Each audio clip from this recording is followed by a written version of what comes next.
ഒരു പെൺകുട്ടി. അവൾ അത്രയും സുന്ദരിയായിരുന്നു. അതിനാൽ തന്നെ അവൾക്ക് മിസ് മീററ്റ് എന്ന ബഹുമാന പദവിയും ലഭിച്ചിരുന്നു. എന്നാൽ പിന്നീട് അവൾ ചെയ്ത ഒരു പ്രവൃത്തി രാജ്യത്തെ ഒട്ടാകെ ഞെട്ടിച്ചു. ഒറ്റ രാത്രി കൊണ്ട് തന്നെ ആ വാർത്ത രാജ്യമെങ്ങും പടർന്നു. ഇന്നത്തെ കഥ നിങ്ങൾ കേട്ടാൽ ശരിക്കും നടുങ്ങിപ്പോകും. ഉത്തർപ്രദേശിലെ മീററ്റ് നഗരത്തിലെ പ്രേംപ്രയ കോളനിയിൽ 4 പേരടങ്ങുന്ന ഒരു കുടുംബം താമസിച്ചു വരികയായിരുന്നു. കുടുംബനാഥന്റെ പേര് പ്രേംവീർ സിംഗ്, ഒരു വിരമിച്ച എഞ്ചിനീയർ. അദ്ദേഹത്തിന്റെ ഭാര്യ സന്തോഷ് ദേവി. ഇവർക്ക് 3 മക്കളുണ്ടായിരുന്നു. മൂത്ത മകൾ ഇതിനകം വിവാഹിതയായിരുന്നു. അവൾ മറ്റൊരു നഗരത്തിൽ ഭർത്താവിനോടൊപ്പം സന്തോഷത്തോടെ താമസിക്കുന്നു. അടുത്തത് ഒരു മകൻ ഗൗരവ് സിംഗ്, കൂടാതെ 21 വയസ്സുള്ള ഇളയ മകൾ പ്രിയങ്ക സിംഗ്. ഗൗരവ് ജോലി ആവശ്യത്തിനായി ബാംഗ്ലൂരിലായിരുന്നു താമസം. അവന്റെ വിവാഹം ഇതിനകം നിശ്ചയിച്ചിരുന്നു. വിവാഹ തീയതി 2008 ഡിസംബർ 12. 2008 നവംബർ മാസം 11-ാം തീയതി ഈ ദേവിയുടെ ഇളയ സഹോദരി മംഗലത അവളെ വിളിക്കാൻ ശ്രമിച്ചു. എന്നാൽ ഫോൺ സ്വിച്ച് ഓഫ് ആയിരുന്നു. വീണ്ടും വിളിച്ചു. പുലർച്ചെ മുതൽ തന്നെ അവൾക്ക് സഹോദരിയോട് എന്തോ സംസാരിക്കണമായിരുന്നു. പക്ഷെ ഓരോ തവണ വിളിക്കുമ്പോഴും ഫോൺ ഓഫ് ആയിരുന്നു. അസ്വസ്ഥമായി തോന്നിയ മംഗലത ഉടൻ തന്നെ പ്രേംവീർ സിംഗിനെ വിളിച്ചു. അത്ഭുതകരമായി ആ ഫോണും സ്വിച്ച് ഓഫ് ആയിരുന്നു. ഇപ്പൊ മംഗലതയുടെ ഹൃദയം ശക്തമായി ഇടിക്കാൻ തുടങ്ങി. 2 ഫോണുകളും ഒരേ സമയം ഓഫ് ആയിരിക്കുക അത് സാധാരണ കാര്യം അല്ല. അവളുടെ മനസ്സിൽ ഭയത്തിന്റെ ഒരു നിഴൽ പടർന്നു. എന്തോ കുഴപ്പം സംഭവിച്ചിട്ടുണ്ട് എന്ന് അവൾക്ക് ഉറപ്പായി. ഒരു നിമിഷം പോലും വൈകാതെ അവൾ നേരെ സഹോദരിയുടെ വീട്ടിലേക്ക് പോയി. അവിടെ കണ്ട കാഴ്ച പ്രധാന വാതിൽ പുറത്തു നിന്നും പൂട്ടിയിരിക്കുകയാണ്. ജനാലയിലൂടെ അകത്തേക്ക് നോക്കി. ഒരനക്കവുമില്ല, ഒരു ശബ്ദവുമില്ല. വീട്ടിൽ ജീവന്റെ ഒരടയാളവുമില്ല. ഒരു നിമിഷം അവൾ വിചാരിച്ചു, ഒരുപക്ഷെ എല്ലാവരും പുറത്തു പോയതായിരിക്കാം. എന്നാൽ സംശയം തീരാതെ അവൾ അയൽവാസികളോട് ചോദിച്ചു. അവർ പറഞ്ഞത്, ഇന്നലെ രാത്രി ഞാൻ അവരെ കണ്ടിരുന്നു, അതിനുശേഷം അവരാരും പുറത്തു പോയിട്ടില്ലല്ലോ. അതിലേറെ ഭീകരമായിരുന്നു അടുത്ത കാര്യം. അയൽവാസി പറഞ്ഞത്, വീട് അകത്തു നിന്നല്ലല്ലോ, പുറത്തു നിന്നല്ലേ പൂട്ടിയിരിക്കുന്നത്. പക്ഷെ ആരും പുറത്തു പോയത് കണ്ടതുമില്ലല്ലോ. ഇത് കേട്ട മംഗലതയുടെ ഹൃദയം വീണ്ടും വേഗത്തിൽ ഇടിക്കാൻ തുടങ്ങി. അവൾ വീണ്ടും ആ ജനാലയിലൂടെ അകത്തേക്ക് സൂക്ഷ്മമായി നോക്കി. അന്ന് ആ നിമിഷം തന്നെ അവളുടെ മനസ്സ് പറഞ്ഞു, വളരെ ഭീകരമായ എന്തോ സംഭവിച്ചിട്ടുണ്ട് എന്ന്. ഒരു നിമിഷം പോലും കളയാതെ അവൾ അയൽവാസികളെ വിളിച്ചു കരഞ്ഞുകൊണ്ട് വാതിൽ തകർത്ത് തുറക്കാൻ ആവശ്യപ്പെട്ടു. അതുപോലെ വാതിൽ പൊളിച്ച് അകത്തേക്ക് കയറിയപ്പോൾ എല്ലാവരും കണ്ട കാഴ്ച അത് ഭീകരമായിരുന്നു. ഒരു മുറിയിൽ സന്തോഷ് ദേവി മരിച്ച നിലയിൽ, മറ്റൊരു മുറിയിൽ പ്രേംവീർ സിംഗ് രക്തത്തിൽ കുളിച്ചു കിടക്കുന്നു. വീട്ടിലെ നില അതീവ ഗുരുതരം. എവിടെ നോക്കിയാലും രക്തം. ആ കാഴ്ച കണ്ടതോടെ എല്ലാവരും നടുങ്ങി നിന്നുപോയി. ആദ്യ നോട്ടത്തിൽ എല്ലാവരും കരുതിയത് ആരോ ഇവരെ ക്രൂരമായി അടിച്ചു കൊന്നു എന്ന്. ഉടൻ തന്നെ പോലീസിനെ വിവരം അറിയിച്ചു. പോലീസ് സ്ഥലത്തെത്തി. വീട് മുഴുവനും പരിശോധിച്ചു. ഓരോ കോണും പരിശോധിച്ചു. അയൽവാസികളെ ചോദ്യം ചെയ്തു. വീട്ടിലെ സാധനങ്ങളെല്ലാം ചിതറിക്കിടക്കുന്നത് കണ്ടിട്ട് ആദ്യഘട്ടത്തിൽ പോലീസ് കരുതിയത് ഇതൊരു കവർച്ച കൊലയാണ് എന്ന്. മോഷ്ടാക്കൾ കവർച്ചയ്ക്കെത്തിയപ്പോൾ ഈ വൃദ്ധ ദമ്പതികൾ എതിർത്തു. അതിനാൽ അവരെ ക്രൂരമായി കൊന്നു എന്ന്. ഈ വാർത്ത മീററ്റ് നഗരമാകെ പടർന്നു. എവിടെയും ഒരേ ചർച്ച. കള്ളന്മാർ വന്ന് ഇരുവരുടെയും തല തല്ലിപ്പൊളിച്ചുവെന്ന്, സ്വർണവും പണവും എടുത്ത് രക്ഷപ്പെട്ടു എന്ന്. എന്നാൽ അന്വേഷണം ആഴത്തിലേക്ക് നീങ്ങുന്തോറും പോലീസിനൊരു സംശയം തോന്നി, എന്തോ ശരിയല്ലല്ലോ എന്ന്. ആ വീട്ടിലെ പരിശോധനകൾക്കിടയിൽ ഒരു ചെറിയ കാര്യമാണ് പോലീസിന്റെ ശ്രദ്ധ പിടിച്ചുപറ്റിയത്. അന്ന് രാത്രി വീടിനകത്ത് ഒരു നായയെ കെട്ടിയിട്ടിട്ടുണ്ടായിരുന്നു. എന്നാൽ ആ നായ ഒരിക്കൽ പോലും കുരച്ചിട്ടില്ല. ഇത് പോലീസിനെ ഞെട്ടിച്ചു. കാരണം അപരിചിതർ വീട്ടിൽ കയറുകയാണെങ്കിൽ നായ ഉറക്കെ കുരയ്ക്കുന്നത് സ്വാഭാവികമാണ്. പക്ഷെ ഇവിടെ പൂർണ്ണ നിശബ്ദത. പോലീസ് അയൽവാസികളോട് ചോദിച്ചു, ഇന്നലെ രാത്രി നായ കുരച്ച ശബ്ദം എന്തെങ്കിലും കേട്ടോ എന്ന്. ഇതിനവർ പറഞ്ഞത്, ഇല്ല സർ, അങ്ങനെ ശബ്ദമൊന്നും കേട്ടില്ല എന്ന്. ഇത് കേസിനെ മറ്റൊരു ദിശയിലേക്ക് മാറ്റി. ഇനി പോലീസിന്റെ സംശയം ഇത് പുറത്തു നിന്നുള്ള ഒരാളുടെ ജോലി അല്ല. വീണ്ടും പോലീസ് ചോദിച്ചു, ഇവർക്ക് മക്കളുണ്ടോ, എവിടെയാണ് എന്ന്. അങ്ങനെ അന്വേഷണത്തിൽ മനസ്സിലായി, ഒരു മകനും 2 പെൺമക്കളും. മകൻ ഗൗരവ് സിംഗ് മറ്റൊരു നഗരത്തിൽ ജോലി ചെയ്യുന്നു. മൂത്ത മകൾ വിവാഹിതയാണ്. ഇളയ മകൾ പ്രിയങ്ക സിംഗ്. അന്ന് പ്രിയങ്ക വീട്ടിലുണ്ടായിരുന്നില്ല. ഇപ്പൊ പോലീസ് ബന്ധുക്കളോട് പറഞ്ഞു മക്കളെ ഉടൻ വിവരം അറിയിച്ച് വീട്ടിലേക്ക് വിളിക്കാൻ. പ്രിയങ്കയെ വിളിക്കാൻ പലപ്പോഴും ശ്രമം നടത്തി. എന്നാൽ വാർത്ത അവളിൽ എത്തിച്ചോ ഇല്ലയോ എന്ന് ആർക്കും ഉറപ്പില്ല. പക്ഷെ മകൻ ഗൗരവ് വിവരം അറിഞ്ഞത് മാത്രം ആ നിമിഷം തന്നെ വീട്ടിലേക്ക് പുറപ്പെട്ടു. മാതാപിതാക്കളെ മരിച്ച നിലയിൽ കണ്ടപ്പോൾ അവന്റെ ഹൃദയം തകർന്നുപോയി. ഉറക്കെ കരഞ്ഞു. വേദന നിയന്ത്രിക്കാൻ പോലും സാധിച്ചില്ല. ആ കാഴ്ച എല്ലാവരുടെയും ഹൃദയം തകർത്തു. കുടുംബം അവസാന നിമിഷം വരെയും പ്രിയങ്ക സിംഗിനെ കാത്തിരിക്കുകയായിരുന്നു. അവൾ തീർച്ചയായും വരും എന്ന് എല്ലാവരും പ്രതീക്ഷിച്ചു. പക്ഷെ അവൾ വന്നില്ല. സമയം കടന്നുപോയപ്പോൾ ആ കുടുംബത്തിന് മറ്റൊരു വഴിയില്ലായിരുന്നു. അവർ അവസാന കർമ്മങ്ങളെല്ലാം നടത്തി. ഈ ഘട്ടത്തിൽ പോലീസിന്റെ മനസ്സിൽ ഒരു വലിയ സംശയം ഉയർന്നു. പ്രിയങ്കയുടെ പെരുമാറ്റം അതവർക്ക് അസ്വാഭാവികമായി തോന്നി. വാർത്ത അവൾ ലഭിക്കാത്തത് കൊണ്ടാണോ അവൾ വരാത്തത്, അല്ലെങ്കിൽ എല്ലാം അറിഞ്ഞിട്ടും അവൾ വരാതിരിക്കാൻ തീരുമാനിച്ചതാണോ? ഈ സംശയത്തിന് മറുപടി കണ്ടെത്താൻ പോലീസ് പ്രിയങ്ക സിംഗിന്റെ മൊബൈൽ നമ്പർ ഉപയോഗിച്ച് അവളുടെ കോൾ ഹിസ്റ്ററിയും ലൊക്കേഷനും പരിശോധിച്ചു. ഒരു ചെറിയ വിവരം പോലും അവർ അവഗണിച്ചില്ല. തുടർന്ന് അവർ കണ്ടെത്തിയ സത്യം എല്ലാവരെയും ഞെട്ടിച്ചു. കൊലപാതകത്തിന് മുൻപുള്ള രാത്രി നവംബർ മാസം 10-ാം തീയതി പ്രിയങ്ക സിംഗ് അതേ വീടിന്റെ സമീപത്തെ ചുറ്റി നടന്നതായി തെളിവുകൾ ലഭിച്ചു. ഈ കണ്ടെത്തൽ കേസിനെ കൂടുതൽ ഇരുണ്ടതും ഭീകരവുമാക്കി. കൂടാതെ പ്രിയങ്ക ഇപ്പോൾ മീററ്റിലെ തന്നെ TP നഗർ എന്ന സ്ഥലത്ത് താമസിക്കുന്നു എന്ന വിവരവും പോലീസിന് ലഭിച്ചു. ഇതോടെ അവളുടെ മേലുള്ള സംശയം വീണ്ടും ശക്തമായി. ഇനി കാത്തിരിക്കേണ്ടതില്ല എന്ന് പോലീസ് തീരുമാനിച്ചു. അവളെ കസ്റ്റഡിയിലെടുത്ത് നേരിട്ട് ചോദ്യം ചെയ്യണം. അവളെ ഭയപ്പെടുത്താതിരിക്കാൻ പോലീസ് സാധാരണ വേഷത്തിൽ അവൾ താമസിക്കുന്ന വീട്ടിലെത്തി. നിശബ്ദമായി കാത്തുനിന്നു. പ്രിയങ്ക സിംഗ് വീട്ടിൽ നിന്നും പുറത്തേക്ക് വന്ന ആ നിമിഷം പോലീസ് വേഗത്തിൽ നീങ്ങി അവളെ അറസ്റ്റ് ചെയ്തു. സ്റ്റേഷനിലേക്ക് കൊണ്ടുപോയി ചോദ്യം ചെയ്യാൻ തുടങ്ങിയപ്പോൾ അവൾ പറഞ്ഞ വാക്കുകൾ അവിടെ ഉണ്ടായിരുന്ന എല്ലാവരെയും ഞെട്ടിച്ചു. അവൾ വെളിപ്പെടുത്തിയത് ആരും കേൾക്കാൻ തയ്യാറല്ലാത്തൊരു ഭീകര സത്യമായിരുന്നു. 2002 Priyanka Singh Indian school of fashion ടെക്നോളജിയിൽ ബിരുദം പൂർത്തിയാക്കി. കാലം കടന്നുപോയതോടെ അവളുടെ സുഹൃത്തുക്കളും ക്ലാസ്മേറ്റ്സും അവളുടെ സൗന്ദര്യം വീണ്ടും വീണ്ടും പുകഴ്ത്താൻ തുടങ്ങി. ആ പ്രശംസകൾ അവളുടെ മനസ്സിൽ ഒരു സ്വപ്നം വിതച്ചു. ഒരു മോഡലാകണം എന്ന സ്വപ്നം. പ്രിയങ്ക ഈ ഒരു സ്വപ്നം മാതാപിതാക്കളോട് തുറന്നു പറഞ്ഞു. അവർ അവളെ തടഞ്ഞില്ല, മറിച്ച് പൂർണ്ണ പിന്തുണ നൽകി. ഈ പിന്തുണയോടെ 2005 മീററ്റിൽ നടന്ന ഒരു സൗന്ദര്യ മത്സരത്തിൽ അവൾ പങ്കെടുത്തു. അതേ വർഷം തന്നെ അവൾ കിരീടവും നേടി, മിസ് മീററ്റ്. ഇത് പ്രിയങ്കയുടെ സ്വപ്നത്തിലേക്കുള്ള ആദ്യ വലിയ ചുവടായിരുന്നു. അവളുടെ മാതാപിതാക്കൾ അഭിമാനത്തോടെയും സന്തോഷത്തോടെയും ആയിരുന്നു. ഈ വിജയത്തിന് ശേഷം പ്രിയങ്ക സിംഗ് സൗത്ത് ഡൽഹിയിലേക്ക് മാറി. അവിടെ ഒരു പോളിടെക്നിക് കോളേജിൽ ഇന്റീരിയർ ഡിസൈനിങ് പഠിക്കാൻ ചേർന്നു. വീട് വിട്ട് ദൂരെ ആയതിനാൽ അവൾ കോളേജ് ഹോസ്റ്റലിൽ താമസിക്കുകയായിരുന്നു. പ്രിയങ്കയ്ക്ക് ലഭിച്ച മുറി മറ്റൊരു പെൺകുട്ടിയുമായി ഷെയർ ചെയ്യണം. ആ പെൺകുട്ടിയുടെ പേര് അഞ്ജു. അവൾ ഉത്തർപ്രദേശിലെ അമ്രോഹ സ്വദേശിനിയായിരുന്നു. എന്നാൽ ഇതോടെ പ്രിയങ്കയുടെ ജീവിതം മുഴുവനായും മാറി. വീടില്ല, മാതാപിതാക്കളില്ല, പുതിയ സ്ഥലം, പുതിയ ആളുകൾ. ഒപ്പം താമസിക്കുന്ന പെൺകുട്ടി പോലും അവൾക്കൊരു അജ്ഞാതയായിരുന്നു. എല്ലാം അപരിചിതമായി തോന്നി. എന്നാൽ പതിയെ പതിയെ പ്രിയങ്ക ഒരു അസാധാരണമായ കാര്യം ശ്രദ്ധിച്ചു. അഞ്ജുവിന്റെ വികാരങ്ങൾ അത് വെറും സൗഹൃദമല്ല എന്നവൾക്ക് മനസ്സിലായി. അഞ്ജു പ്രിയങ്കയോട് മാനസികമായും ശാരീരികമായും ഒരാകർഷണം അനുഭവിച്ചിരുന്നു. ആദ്യമൊക്കെ പ്രിയങ്കയ്ക്ക് ഇത് ഒരു അല്പം വിചിത്രമായി തന്നെ തോന്നി. പക്ഷെ കാലം കടന്നതോടെ ഇരുവരും കൂടുതൽ അടുപ്പത്തിലായി. വേഗം തന്നെ അവരുടെ ആ ബന്ധം ഒരു പ്രണയമായി മാറി. പിന്നീട് ആ ഒരു ബന്ധം ശാരീരിക ബന്ധമായി. അവരുടെ ജീവിതം മുഴുവനായും മറ്റൊരു വഴിയിലേക്ക് തിരിഞ്ഞു. ഒരു ദിവസം ഹോസ്റ്റലിൽ താമസിക്കുമ്പോൾ അഞ്ജു ഗുരുതരമായി രോഗബാധിതയായി. വീട്ടിലേക്ക് പോകാതെ അവൾ ഹോസ്റ്റലിൽ തന്നെ തുടർന്നു. ആ കഠിന സമയത്ത് പ്രിയങ്ക സിംഗ് അഞ്ജുവിനെ പൂർണ്ണമായും പരിചരിച്ചു.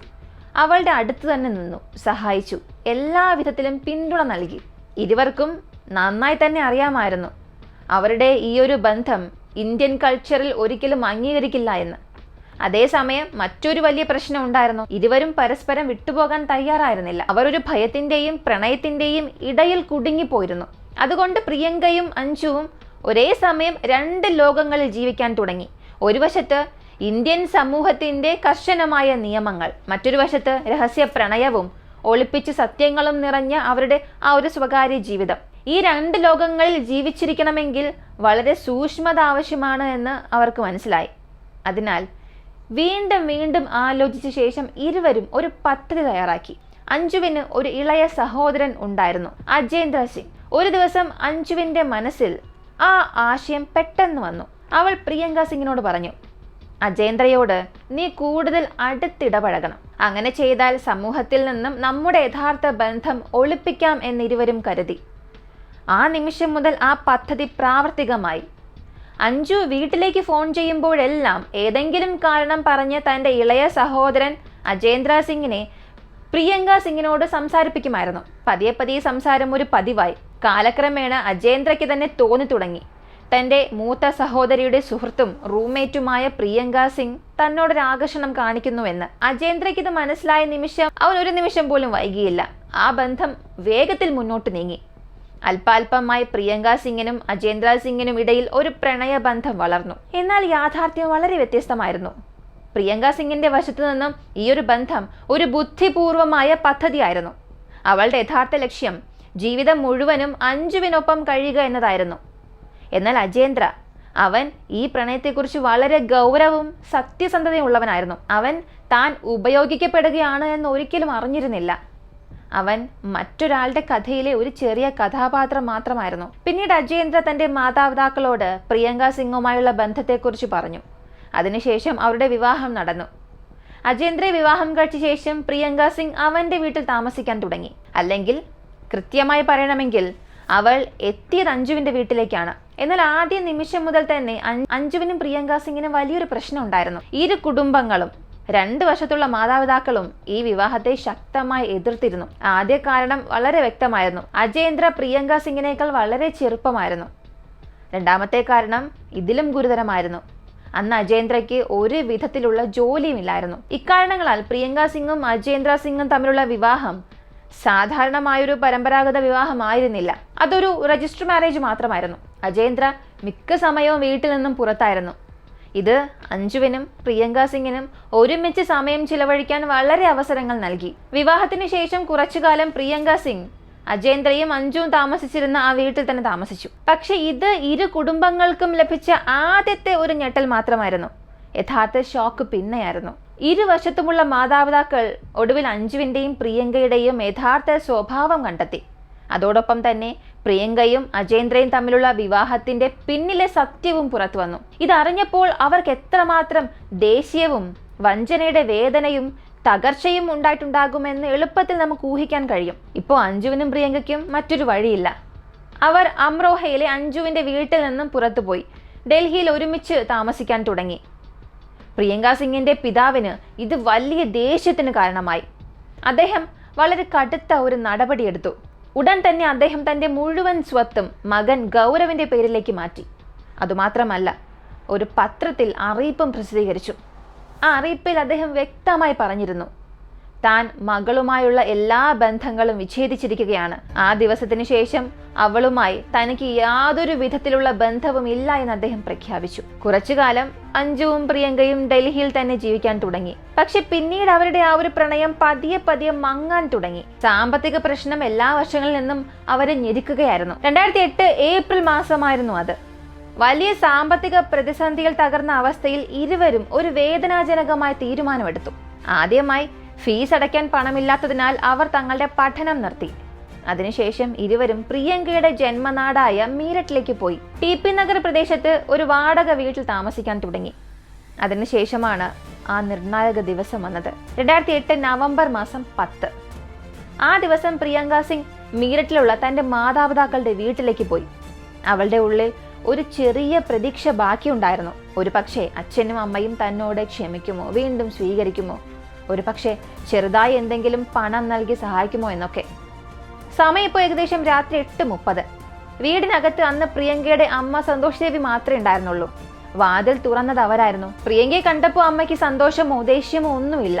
സാധാരണ ഒരവസ്ഥ. രണ്ടുപേരും വീടിനുള്ളിലിരുന്ന് കാര്യങ്ങൾ സംസാരിക്കാൻ തുടങ്ങി. അല്പനേരത്തെ നിശബ്ദതയ്ക്ക് ശേഷം പ്രിയങ്ക നേരെ കാര്യത്തിലേക്ക് കടന്നു. ഭാരമുള്ള മനസ്സോടെ അവൾ അമ്മയോട് പണം ആവശ്യപ്പെട്ടു.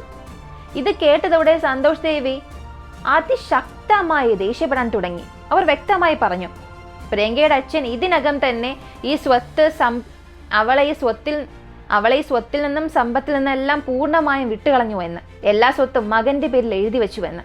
ഇതിനകം തന്നെ സാമ്പത്തിക പ്രതിസന്ധിയിൽ തകർന്നിരുന്ന പ്രിയങ്ക സിംഗ് ഇത് കേട്ടതോടെ പൂർണ്ണമായും നിയന്ത്രണം നഷ്ടപ്പെട്ടു. അവളുടെ ദേഷ്യം പൊട്ടിപ്പുറപ്പെട്ടു.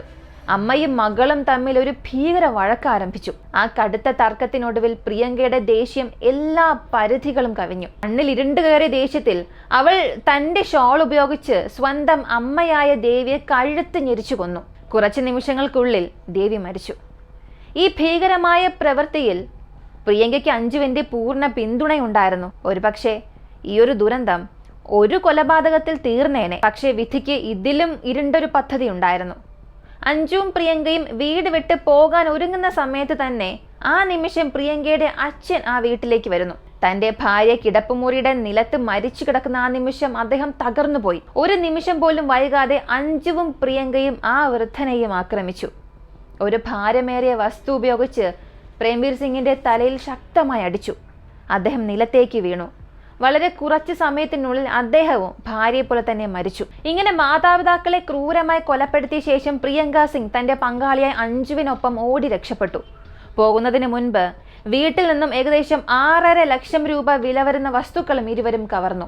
അടുത്ത ദിവസം രാവിലെയായിരുന്നു സന്തോഷ് ദേവിയുടെ സഹോദരി മംഗലത വീണ്ടും ഫോൺ ചെയ്തത്. മറുപടി ലഭിക്കാത്തതിനാൽ വീട്ടിലേക്ക് എത്തി.